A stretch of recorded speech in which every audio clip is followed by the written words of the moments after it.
অদ্বৈতনগর এবং সাকারঘাটে ব্রিজ নির্মাণের সিদ্ধান্ত, অবশেষে দীর্ঘ প্রতীক্ষার অবসান। প্রায় 6.5 কোটি টাকা ব্যয়ে শামশেরগঞ্জের অদ্বৈতনগর ও সাকারঘাটে ব্রিজ নির্মাণের সিদ্ধান্ত রাজ্য সরকারের। সাধারণ মানুষের সমস্যার সমাধানে ব্রিজ নির্মাণের কথা জানালেন শামশেরগঞ্জের বিধায়ক আমিরুল ইসলাম।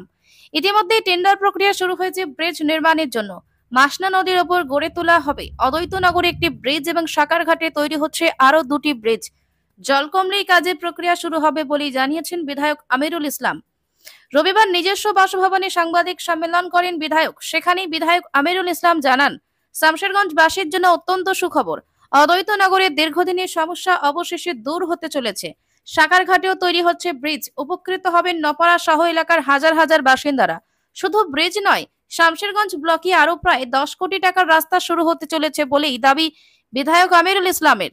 এদিন বিধায়কের সঙ্গে উপস্থিত ছিলেন শামশেরগঞ্জ ব্লক তৃণমূল কংগ্রেসের সভাপতি শহীদুল ইসলাম, অন্যতম নেতা শামিউল হক, ভাষাই পাইকর পঞ্চায়েতের প্রধান আলিকুল ইসলাম সহ অন্যান্য নেতৃবৃন্দ। এদিকে অদ্বৈতনগর এবং সাকারঘাটে ব্রিজ নির্মাণের বিষয় বলতে গিয়ে কংগ্রেস সাংসদ ঈশা খান চৌধুরী ও প্রাক্তন সাংসদ আবু হাসেম খান চৌধুরীকেও আক্রমণ করেন বিধায়ক।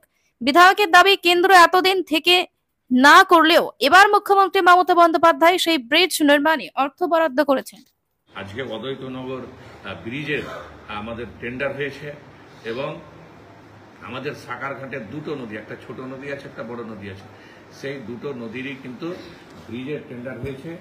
আমরা অতি সত্বর এই নদীতে জল কমলেই সেখানে কিন্তু ব্রিজের কাজটা আমরা কিন্তু শুরু করব। এটা দীর্ঘদিনের সমস্যা ছিল মানুষের, এবং আপনারা জানেন যে এর আগে সেখানকার এই ব্রিজের দাবিতে তারা ভোট বয়কট করেছিল।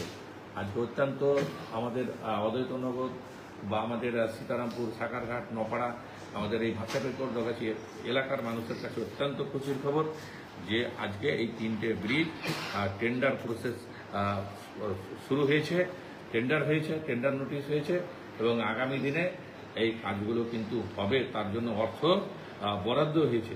তেমনি পাশাপাশি বলতে চাই যে আপনারা জানেন যে আমাদের দোগাছি ভাষাপেকরের বিভিন্ন এলাকায় রাস্তা নির্মাণের কাজ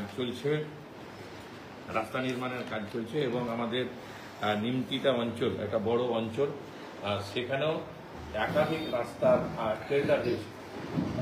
রাস্তার টেন্ডার হয়েছে। সেই রাস্তাগুলো কিন্তু আগামী দিনে হবে। তো আমরা আপনাদের মাধ্যমে জানাতে চাই যে আমাদের নিমতিতা অঞ্চলের যে ঘুষুরিপাড়া কলোনি থেকে সূর্যকান্ত হালদার এর বাড়ি ভায়া প্রাইমারি স্কুল, ঘুষুরিপাড়া শনি মন্দির, এই রাস্তাটার জন্য বরাদ্দ হয়েছে 1,15,00,000, এবং নিমতিতা জিপিতে ব্যাংডুবি মোড় থেকে ঘুষুরিপাড়া কলোনি ভায়া নিপেন দাস, হাসিমপুর লক্ষ্মী মন্দির, এই রাস্তাটা 1.5 কিলোমিটার, এবং আগের যে রাস্তাটা বললাম সেটা 1700 মিটার।